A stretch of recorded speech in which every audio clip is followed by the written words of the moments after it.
Poverty, unemployment, they continue to be on the rise in South Africa. Yesterday, organizations such as NUMSA were marching for a decent wage, marching against unimproved labor conditions in farms and factories. These are just some of the challenges that the country and its people are still grappling with. Let's continue with our conversation. We've got Advocate Ngcukaitobi in studio with us. Again, thank you very, very much for staying with us. So my question to you, ultimately, from everything that we've said so far, who or what do you believe is to blame for history repeating itself, for the fact that human rights are still not being addressed here in South Africa adequately? Yes.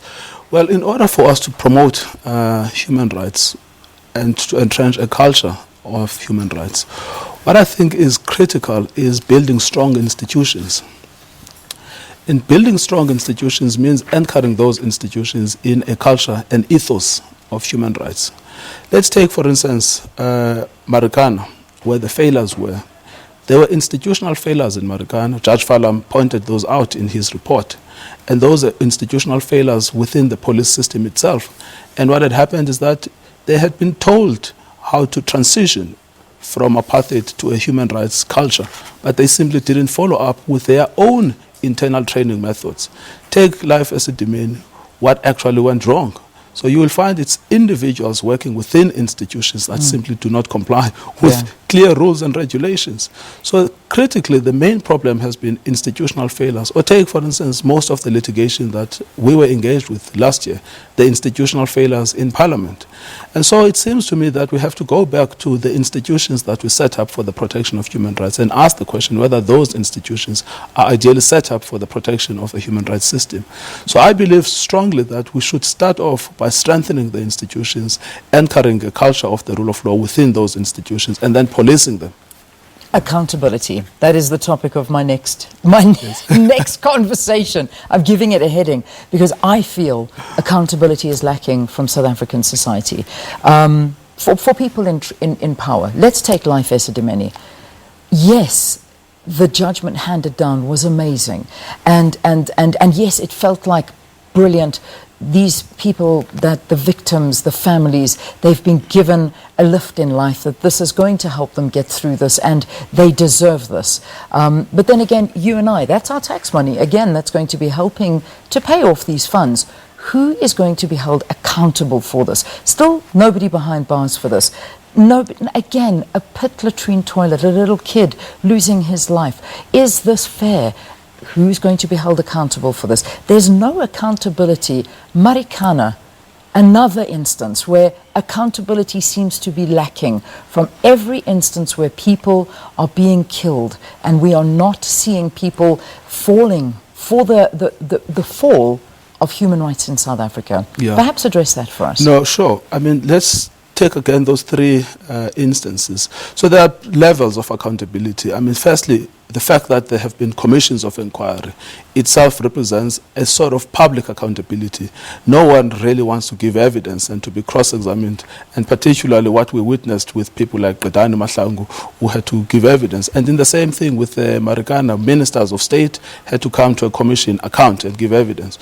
So that level of public accountability has been crucial for South Africa to move forward. And this is not the first time. Our own transition from apartheid to democracy was largely through a system of accountability through the Truth and Reconciliation Commissions. It had its pitfalls, of course, one must accept it. But I think it was crucial to still have a public accountability system. So in both of the instances that we've been debating this morning, we had had a form of public accountability where people stood out publicly, were scrutinized, they had to answer for the decisions that they made. There is, of course, another level of accountability. In other words, accountability in relation to punishment, taking a fall, as you call it. Even that, actually, with relation to Life Esidimeni, I mean, Gqedani resigned from her position. And in relation to Marikana, the former National Commissioner was actually suspended from employment. So even there have been people who have taken the falls. But again, the problem is that were they the only ones? Should there have been someone else who should have taken responsibility for what happened in both of those instances? Those are difficult questions, and we might never find answers to those questions. But what we have seen in relation to both of them is that the judicial arm of the state has been able to keep everybody responsible, keep everybody on their toes, and that is something to celebrate. Which I suppose is that we've always said that. I mean, our judiciary has made us very, very proud as a country, and it's done exceptionally well for us. But resigning, speaking about things, having commissions, is this good enough? And I mean, you, especially from an advocate's point of view, and perhaps you can help us as normal South Africans understand the rule of law and accountability, because my interpretation of accountability is a lot bigger than that. And I mean, when you look and you take somebody like Kidani Mahlangu, who many people would say she deserves to be behind bars, if in fact she was the one to blame, along with a few other people that were assisting. Now, is that accountability, being behind bars and actually seeing somebody taking the fall for the loss of lives, or the fact that she has resigned, she's faced a commission, she's spoken out in public, you know, is that good enough? Yes, I mean, I look at accountability as some sort of a spectrum. And so there is administrative accountability, and then it could stretch to criminal accountability. But we should firstly look at administrative accountability. So I believe that in relation to administrative accountability, we've made some progress. But also there is the idea of truth-telling, the idea of being out in the public so that you can disclose what transpired. Now, of course, you know, the picture there is not always clear, you know, whether or not the disclosures have been sufficient. And then we are still moving towards the spectrum of criminal accountability. Only last week, we saw the police who were involved in the Marikana incident actually being called to answer charges of murder.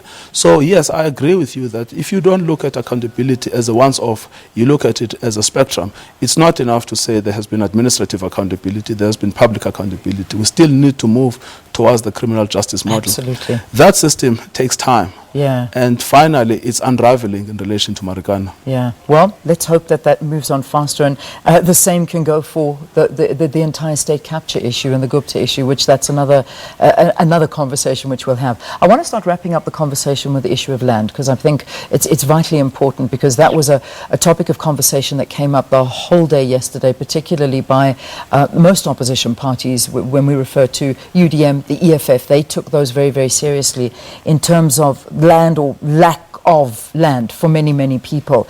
This is another issue from the apartheid era that has really proved to be a great challenge for this dispensation. What is the exact way to go about it? I mean, there's been a lot of talk within government levels, within parliament. We've seen movements now, land expropriation.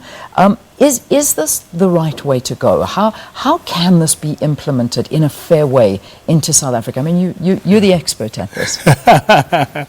So I think the central point about land, the starting point at the very least about land, is to recognize that the land question is in fact adequately addressed by the Constitution. That is the first recognition. So the idea that somehow the Constitution needs to be tampered with in order to move the land debate forward is a false idea. The land debate can be addressed within the strictures of the Constitution. The problem is that we need to move this forward. It seems to me where we are stuck with the land question have been three areas. Firstly, it's corruption within the institutions of land reform. Secondly, it's bureaucracy within the institutions of land reform. And thirdly, it's simply the failure to implement the Constitution. There are certain basic things that have to happen from now on. The first is that we should expedite the passing of the expropriation bill. And secondly, we should settle the claims. There are thousands and thousands of claims that have been in the pipeline since 1998. Those claims simply need to be expedited. And thirdly, we should pass an overarching legislation to ensure people have security of tenure in relation to land, and to ensure that people have equitable access to land. So it seems to me that those things can be done, all of them. They don't need any tampering with the Constitution. In fact, those things are expressly provided for in Section 25 of the Constitution. Amazing. Well, I don't think you can explain it better than that, and we thank you so much for your time and your expert advice here. Focusing in on Human Rights Day, I think entire month, in fact, dedicated to human rights, but yesterday was Human Rights Day here in South Africa, and with us in studio talking about a range of issues for South Africans, Advocate Tembeka Ngcukaitobi, who of course is amongst other things also an author who wrote The Land Is Ours, South Africa's first black lawyers and the birth of constitutionalism, a book that you need to have in your library and to read as well. Thank you very, very much for being with us. It was a pleasure. Yeah, a pleasure is always ours.